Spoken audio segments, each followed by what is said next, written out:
A series of lessons in Raja Yoga by Yogi Ramacharaka, 1906. The last lesson was the 10th lesson, subconsciousing. This is lesson 11, subconscious character building. In our last lesson, the 10th lesson, we called your attention to the wonderful work of the subconscious regions of mentation in the direction of the performance of intellectual work. Great as are the possibilities of this field of mentation in the direction named, they are equaled by the possibilities of building up a character by similar methods. Everyone realizes that one may change his character by a strenuous course of repression and training. And nearly all who read these lines have modified their characteristics somewhat by similar methods. Excuse me. But it is only of late years that the general public have become aware that character might be modified, changed, and sometimes completely altered by means of an intelligent use of the subconscious faculties of the mind. The word character is derived from ancient terms meaning to mark, to engrave, etc. And some authorities inform us that the term originally arose from the word used by the Babylonian brickmakers to designate the trademark impressed by them upon their bricks, each maker having his own mark. This is interesting, in view of the recent theories regarding the cultivation of characteristics which may be found in the current Western works on psychology. But these theories are not new to the yogi teachers of the East, who have employed similar methods for centuries past in training their students and pupils. The yogis have long taught that a man's character was, practically, the crude character stuff possessed by him at his birth, modified and shaped by outside influences in the case of the ordinary man, and by deliberate self-training and shaping by the wise man. Their pupils are examined regarding their characteristics and then directed to repress the undesirable traits and to cultivate the desirable ones. The yogi practice of character building is based upon the knowledge of the wonderful powers of the subconscious plane of the mind. The pupil is not required to pursue strenuous methods of repression or cultivations, but on the contrary, is taught that such methods are opposed to nature's plans, and that the best way is to imitate nature and to gradually unfold the desired characteristics by means of focusing the willpower and attention upon them. The weeding out of undesirable characteristics is accomplished by the pupil cultivating the characteristics directly opposed to the undesirable ones. For instance, if the pupil desires to overcome fear, he is not instructed to concentrate on fear with the idea of killing it out, but instead is taught to mentally deny that he has fear and then to concentrate his attention upon the ideal of courage. When courage is developed, fear is found to have faded away. The positive always overpowers the negative. The word ideal is found in the word ideal, is found the secret of the yogi method of subconscious character building. The teachings are to the effect that ideals may be built up by the bestowal of attention upon them. The student is given the example of a rose bush. He is taught that the plant will grow and flourish in the measure that care and attention is bestowed upon it, and vice versa. He is taught that the ideal of some desired characteristic is a mental rose bush, and that by careful attention it will grow and put forth leaves and flowers. He is then given some minor mental trait to develop, and is taught to dwell upon it in thought, to exercise his imagination, and to mentally see himself attaining the desired quality. He is given mantras or affirmations to repeat, for the purpose of giving him a mental center around which to build an ideal. There is a mighty power in words, used in this way, providing that the user always thinks of the meaning of the words, and makes a mental picture of the quality expressed by them, instead of merely repeating them parrot fashion. The yogi student is trained gradually until he acquires the power of conscious direction of the subconscious mind in the building up process, which power comes to anyone, Oriental or Occidental, who will take the trouble to practice. In fact, nearly everyone possesses and actively uses this power, although he may not be aware of it. One's character is largely the result of the quality of thoughts held in the mind, and of the mental pictures or ideals entertained by the person. A man who constantly sees and thinks of himself as unsuccessful and downtrodden is very apt to grow ideals of thought forms of these things until his whole nature is dominated by them, and his every act works toward the objectification of the thoughts. On the contrary, the man who makes an ideal of success and accomplishment finds that his whole mental nature seems to work toward that result, the objectification of the ideal. And so it is with every other ideal. The person who builds up a mental ideal of jealousy will be very apt to objectify the same, and to unconsciously create conditions that will give his jealousy food upon which to feed. But this particular phase of the subject properly belongs to our next lesson. This 11th lesson is designed to point out the way by which people may mold their characters in any way they desire, supplanting undesirable characteristics by desirable ones, and developing desirable ideals into active characteristics. The mind is plastic to him who knows the secrets of its manipulation. The average person recognizes his strong and weak points of character, but is very apt to regard them as fixed and unalterable, or practically so. He thinks that he is just as the Lord made him, and that's the end of it. He fails to recognize that his character is being unconsciously modified every day by association with others, whose suggestions are being absorbed and acted upon. And he fails to see that he is molding his own character by taking interest in certain things and allowing his mind to dwell upon them. He does not realize that he himself is really the maker of himself, from the raw and crude material given him at his birth. He makes himself negatively or positively.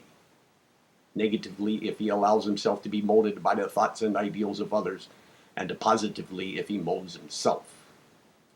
Everyone is doing one or the other. Perhaps both. The weak man is the one who allows himself to be made by others, and the strong man is the one who takes the building process into his own hands. The process of character building is so delightfully simple that its importance is apt to be overlooked by the majority of persons who are made acquainted with it. It is only by actual practice and the experiencing of results that its wonderful possibilities are borne home to one. The yogi student is early taught the lesson of the power and importance of character building by some strong practical example. For instance,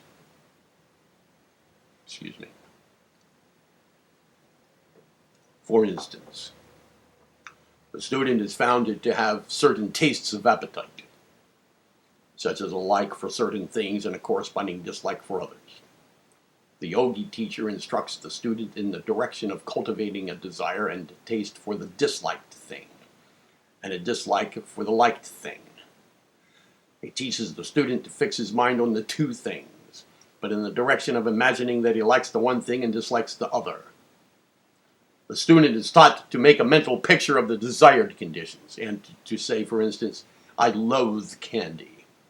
I dislike even the sight of it. And on the other hand, I crave tart things. I revel in the taste of them, and so on. At the same time, trying to reproduce the taste of sweet things accompanied with a loathing, and a taste of tart things accompanied with a feeling of delight. After a bit, the student finds that his tastes are actually changing in accordance with his thoughts, and in the end, they have completely changed places. The truth of the theory is then borne home to the student, and he never forgets the lesson. In order to reassure readers who might object to having the student left in this condition of reversed tastes, we may add that the yogi teachers then teach him to get rid of the idea of the disliked thing and teach him to cultivate a liking for all wholesome things. Their theory being that the dislike of certain wholesome eatables has been caused by some suggestion in childhood, or by some prenatal impression, as wholesome eatables are made attractive to the taste by nature. The idea of all this training, however, is not the cultivation of taste, but practiced in mental training, and the bringing home to the student the truth of the fact that his nature is plastic to his ego, and that it may be molded at will, by concentration and intelligent practice. The reader or hearer of this lesson may experiment upon himself along the lines of elementary yogi practice as above mentioned, if he so desires. He will find it possible to entirely change his dislike for certain food, etc., by the methods mentioned above. He may likewise acquire a liking for heretofore distasteful tasks and duties, which he finds it necessary to perform. The principle underlying the whole yogi theory of character building by this subconscious intellect is that the ego is master of the mind, and that the mind is plastic to the commands of the ego. The ego, or I, of the individual is the one real, permanent, changeless principle of the individual, and the mind, like the body, is constantly changing, moving, growing, and dying. Just as the body may be developed and molded by intelligent exercises, so may the mind be developed and shaped by the ego if intelligent methods are followed. The majority of people consider that character is a fixed something, belonging to a man that cannot be altered or changed, and yet they show by their everyday actions that at heart they do not believe this to be a fact, for they endeavor to change and mold the characters of those around them by words of advice, counsel, praise, or condemnation, etc. It is not necessary to go into the matter of the consideration of the causes of character in this lesson. We will content ourselves by saying that these causes may be summed up roughly as follows. 1. Result of experiences in past lives. 2. Heredity. 3. Environment. 4. Suggestion from others. And 5. Autosuggestion. But no matter how one's character has been formed, it may be modified, molded, changed, and improved by the methods set forth in this lesson, which methods are similar to what is called by Western writers autosuggestion. An underlying idea of autosuggestion is the willing of the individual that the changes take place in his mind. The willing being aided by intelligent and tried methods of creating the new ideal or thought form. The first requisite for the changed condition must be desire for the change. Unless one really desires that the change take place, he is unable to bring his will to bear onto the task. There is a very close connection between desire and will. Will is not usually brought to bear upon anything unless it is inspired by desire. Some people connect the word desire with the lower inclinations, but it is equally applicable to the higher. If one fights off a low inclination or desire, it is because he is possessed of a higher inclination or desire. Many desires are really compromises between two or more conflicting desires, a sort of average desire, as it were.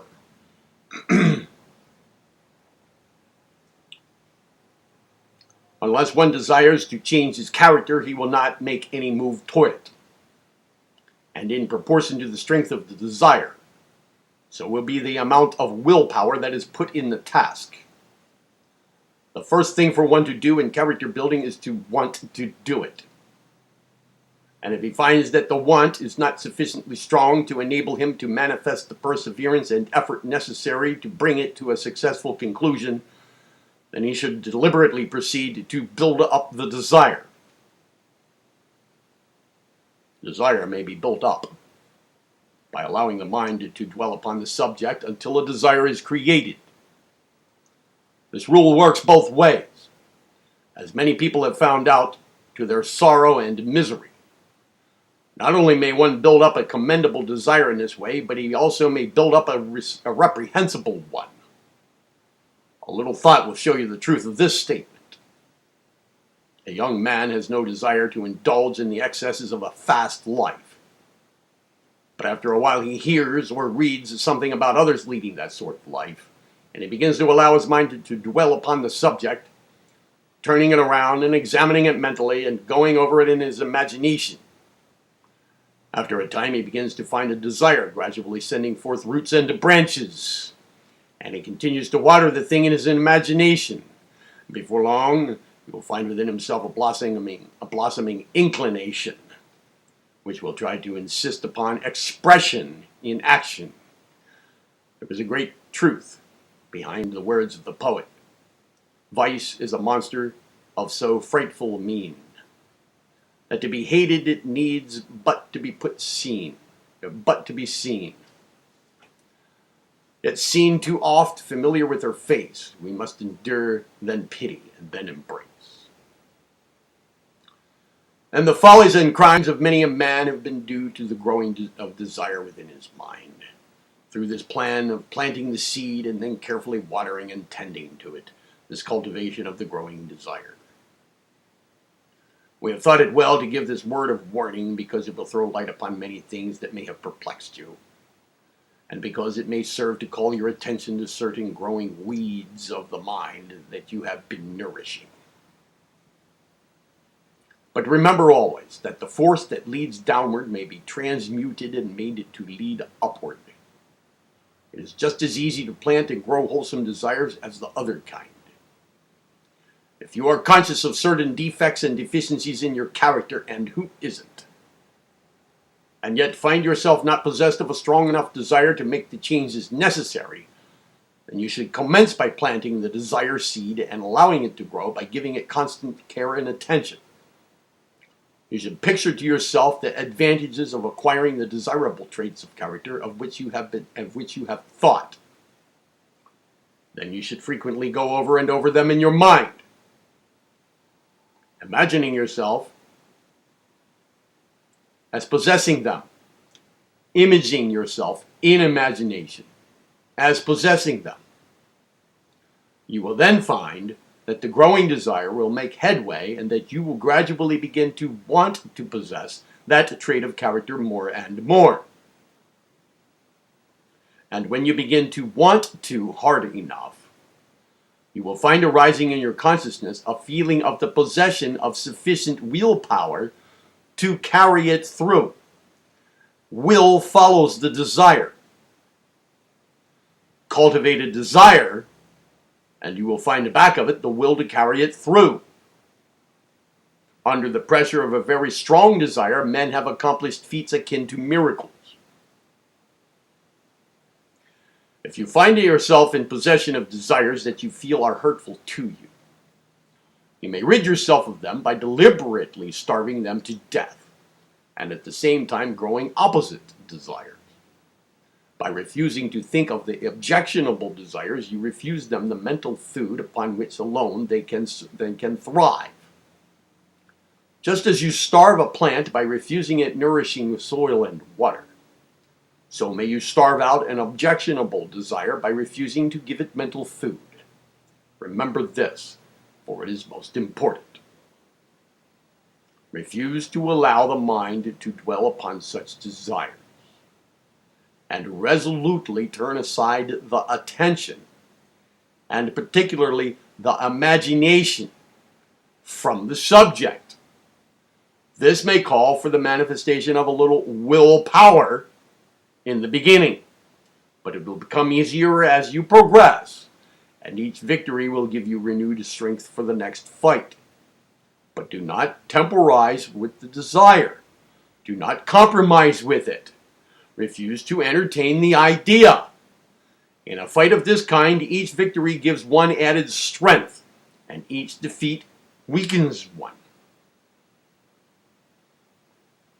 And while you are refusing to entertain the objectionable guest, you must be sure to grow a desire of an entirely opposite nature.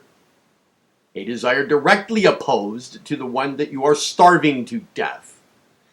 Picture the opposite desire and think of it often. Let your mind dwell upon it lovingly, and let the imagination help to build it up into form. Think of the advantages that will arise to you when you fully possess it, and let the imagination picture you as in full possession of it, and act out your new part in life strong and vigorous in your newfound power. All this will gradually lead you to the point where you will want to possess this power. Then you must be ready for the next step, which is faith, or confident expectation. Now, faith or confident expectation is not made to order in most persons, and in such cases one must acquire it gradually. Many of you who read these lines will have an understanding of the subject that will give you this faith.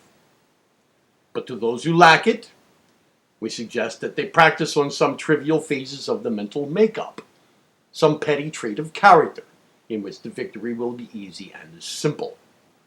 From this stage, they should work up to more difficult tasks, until at last they gain that faith or confident expectation that comes from persevering practice.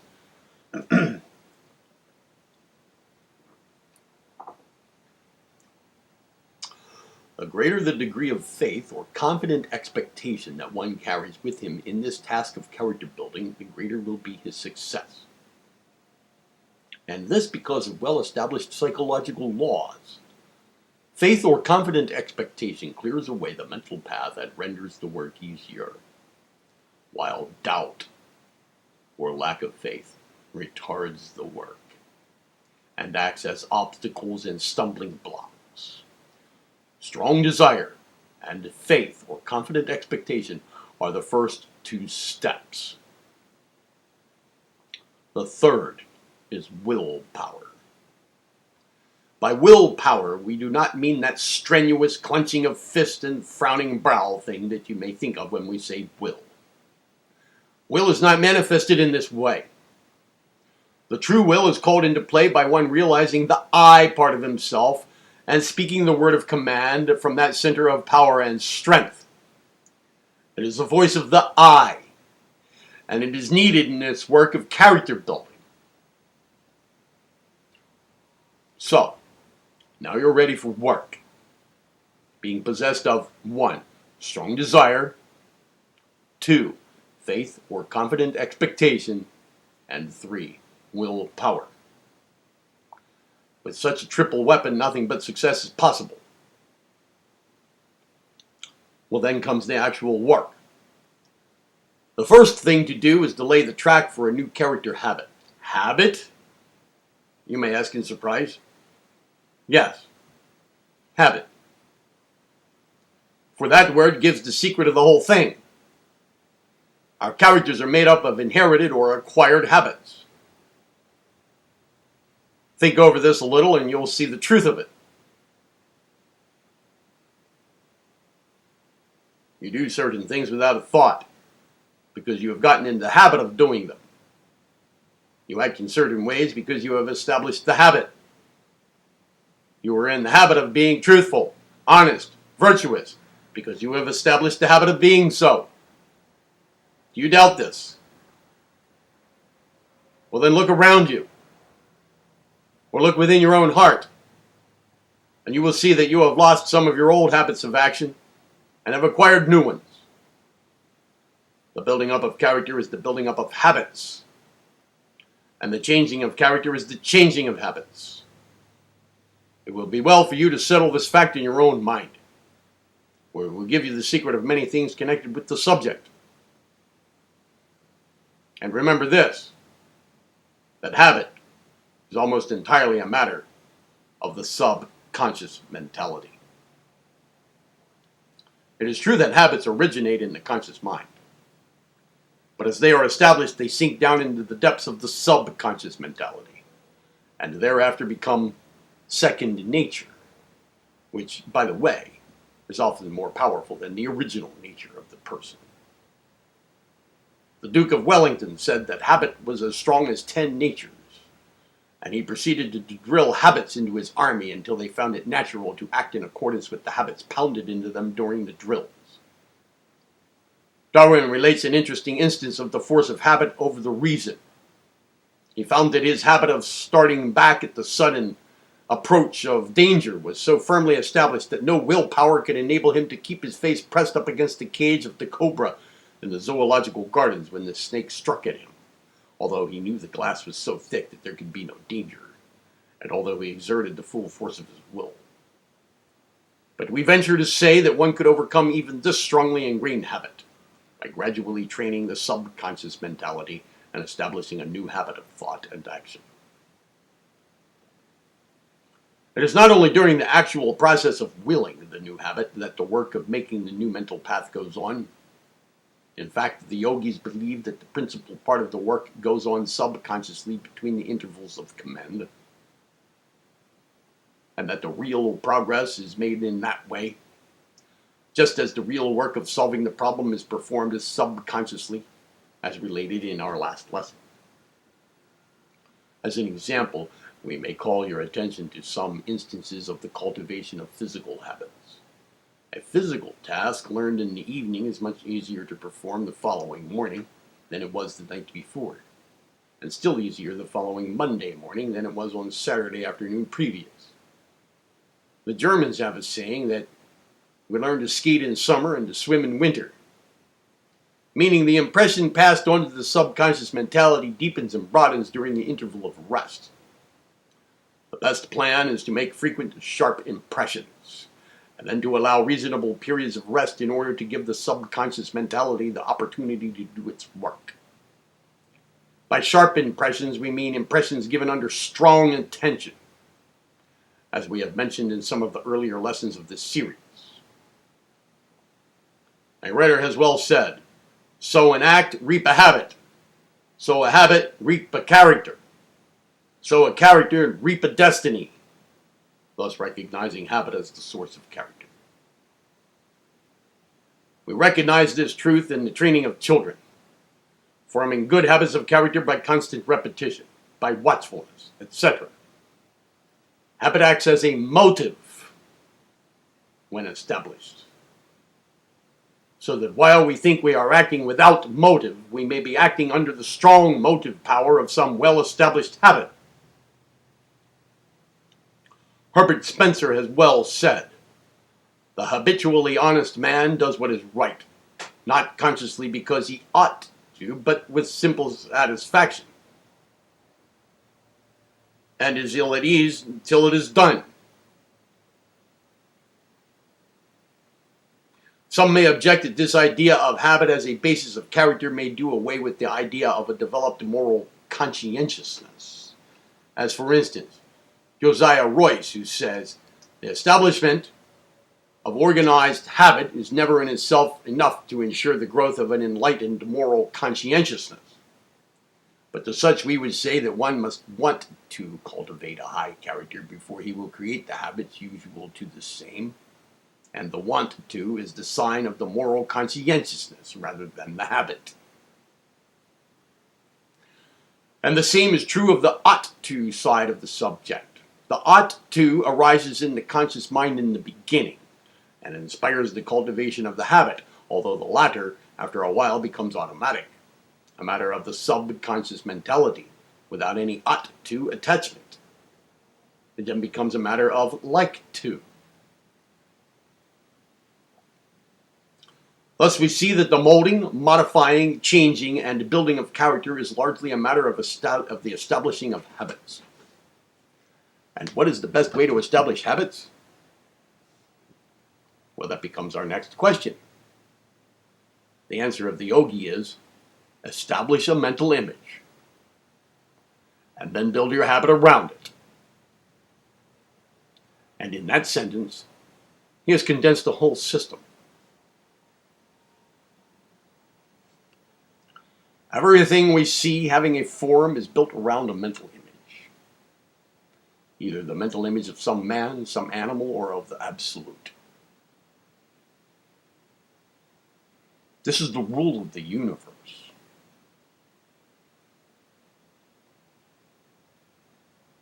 And in the matter of character building, we but follow a well-established rule.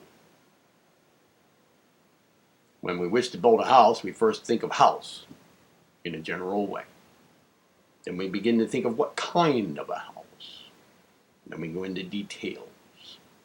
Then we consult an architect, and he makes us a plan, which plan is his mental image, suggested by our mental image. Then the plan, once decided upon, we consult the builder, and at last the house stands completed, an objectified mental image. And so it is with every created thing. All manifestation of a mental image.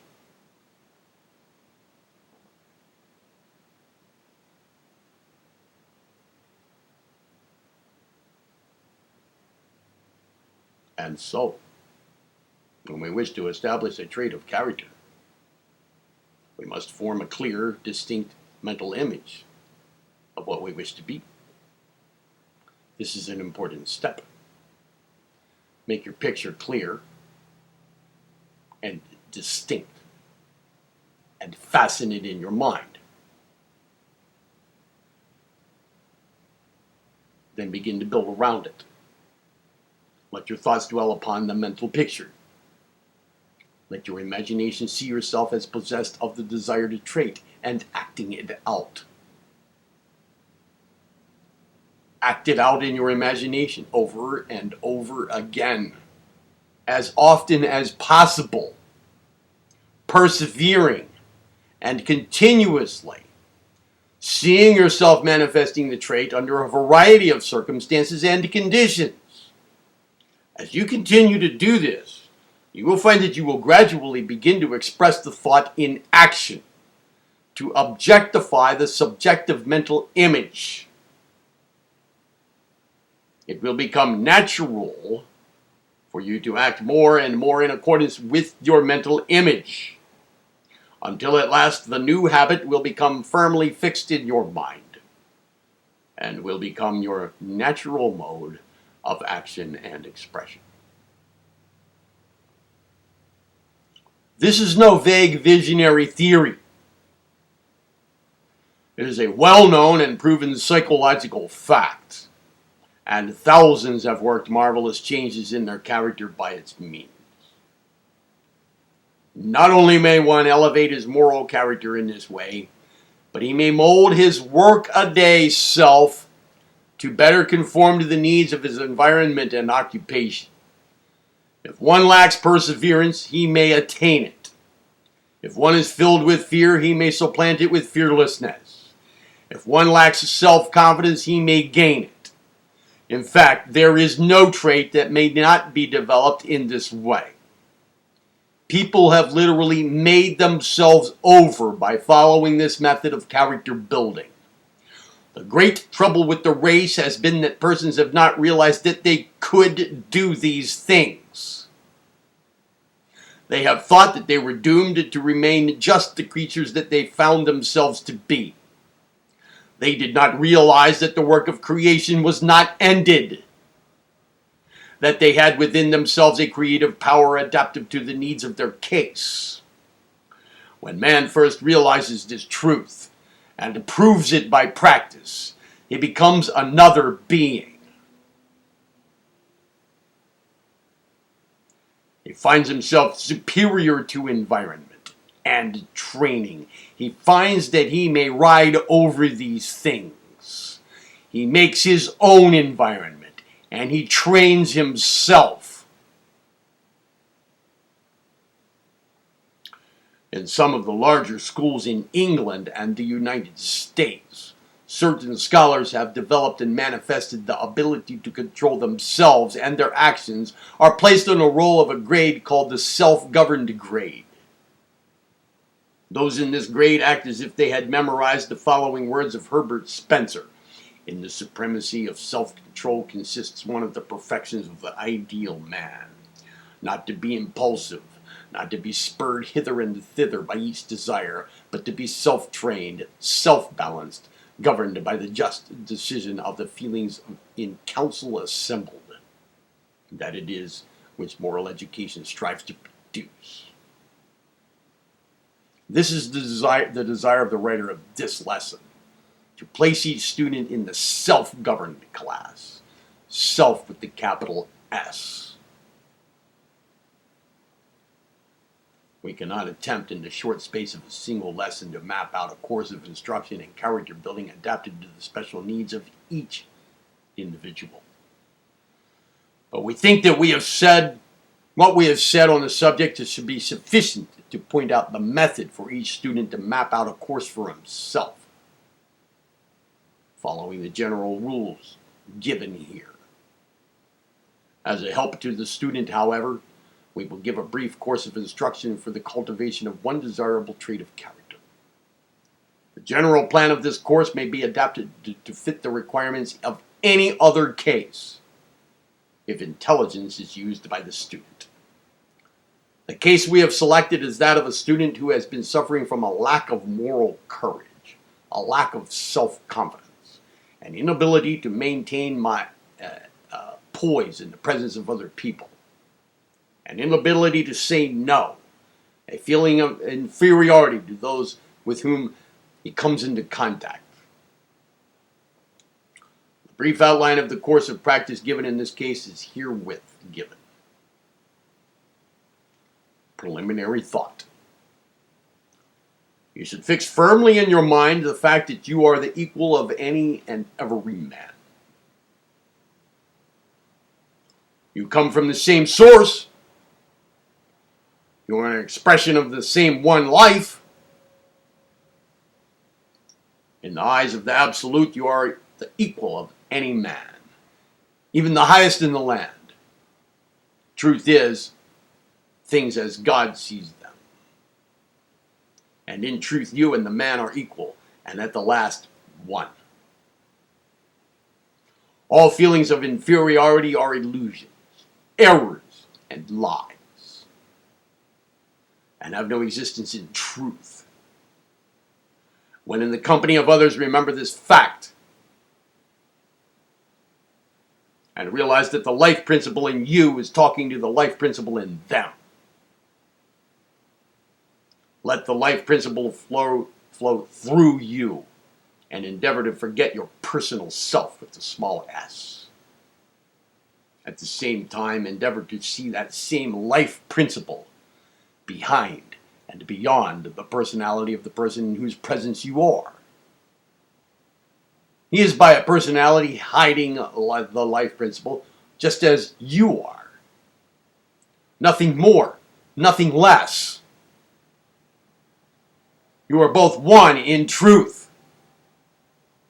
Let the conscience of the I beam forth, and you will experience an uplift and sense of courage. And the other will likewise feel it. You have within you the source of courage, moral and physical, and you have not, N-A-U-G-H-T, to fear. Fearlessness is your divine heritage. Avail yourself of it. You have self-conscience, for the self is the I within you, not the petty personality, and you must have confidence in that I. Retreat within yourself until you feel the presence of the I. And then you will have a self-confidence that nothing can shake or disturb. Once having attained the permanent consciousness of the I, you will have poise. And once having realized that you are a center of power, you will have no difficulty in saying no when it is right to do so. Once having realized your true nature, your real self, you will lose all sense of inferiority and will know that you are a manifestation of the one life and have behind you the strength, the power, and the grandeur of the cosmos. Begin by realizing yourself, and then proceed with the following methods of training the mind.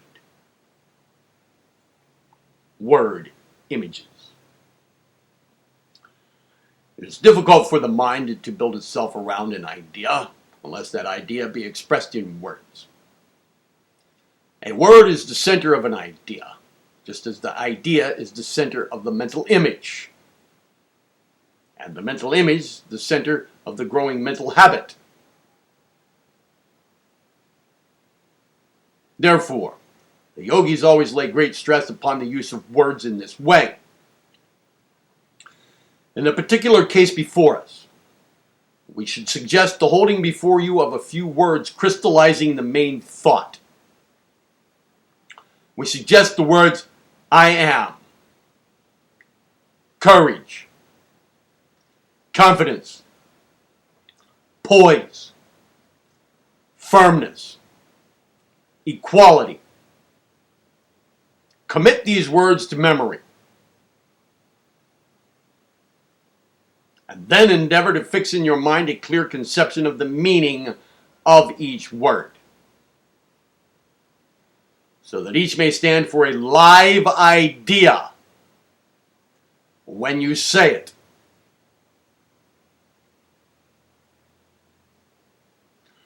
Beware of parrot-like or phonographic repetition. Let each word's meaning stand out clearly before you, so that when you repeat it, you may feel its meaning. Repeat the words over frequently when opportunity presents itself, and you will soon begin to notice that they act as a strong mental tonic upon you, producing a bracing, energizing effect. And each time you repeat the words, understandingly, you have done something to clear away the mental path over which you wish to travel.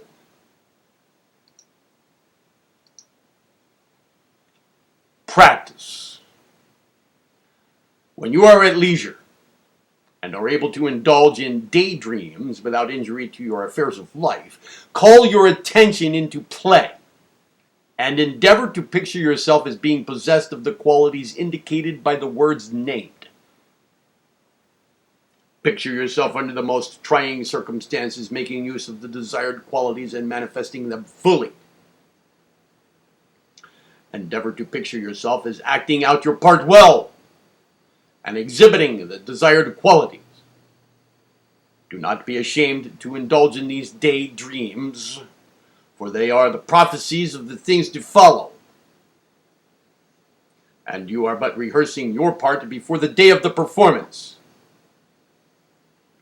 Practice makes perfect, and if you accustom yourself to acting in a certain way in imagination, you will find it much easier to play your part when the real performance occurs. This may seem childish to many of you, but if you have an actor among your acquaintances, consult him about it, and you will find that he will heartily recommend it. He will tell you what practice does for one in this direction, and how repeated practice and rehearsals may fix a character so firmly in a man's mind that he may find it difficult to divest himself of it after a time. Choose well the part you wish to play, the character you wish to be yours, and then after having fixed it well in your mind, practice, practice, practice. Keep your ideal constantly before you, and endeavor to grow into it. And you will succeed if you exercise patience and perseverance. But more than this, do not confine your practice to mere private rehearsal. You need some dress rehearsals as well. Rehearsals in public. Therefore, after you get well started in your work, manage to exercise your growing character habits in your everyday life. Pick out the little cases first and try it on them. You will find that you will be able to overcome conditions that formerly bothered you much. You will become conscious of a growing strength and power coming from within, and you will recognize that you are indeed a changed person. Let your thought express itself in action whenever you get a good chance, but do not try to force chances just to try your strength. Do not, for instance, try to force people to ask favors so that you may say no. You will find plenty of genuine tests without forcing any. Accustom yourself to looking people in the eye and feeling the power that is back of you and within you. You will soon be able to see through their personality and realize that it is just one portion of the one life gazing at another portion,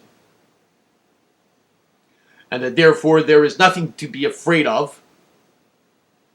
And a realization of your real self will enable you to maintain your poise under trying circumstances.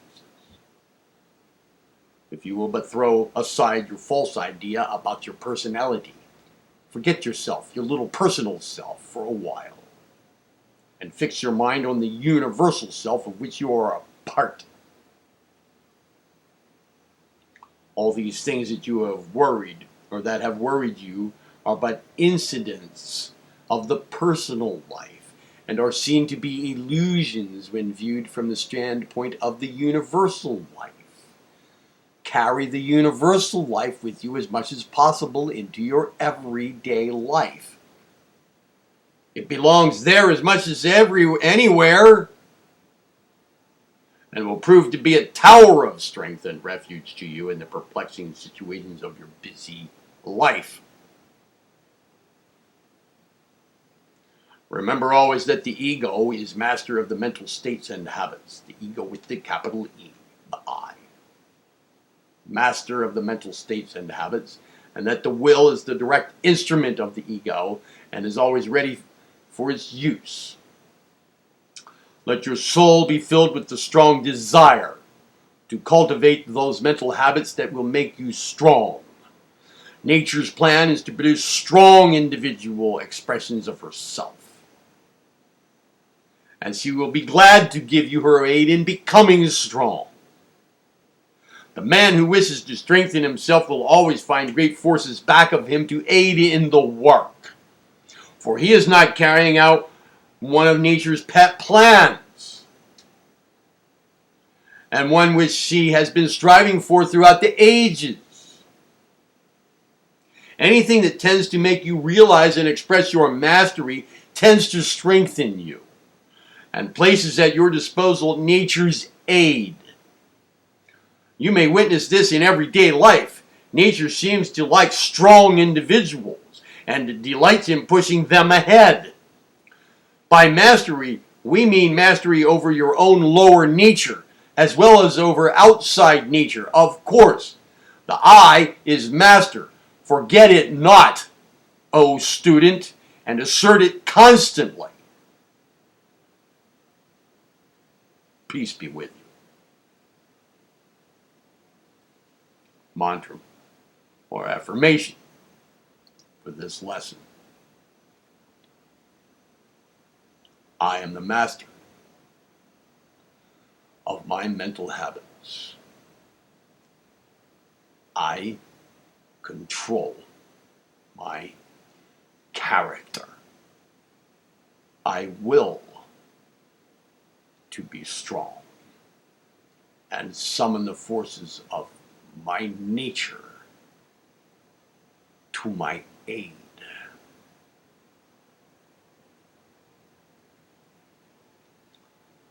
The 12th lesson, the next one, will be subconscious influences.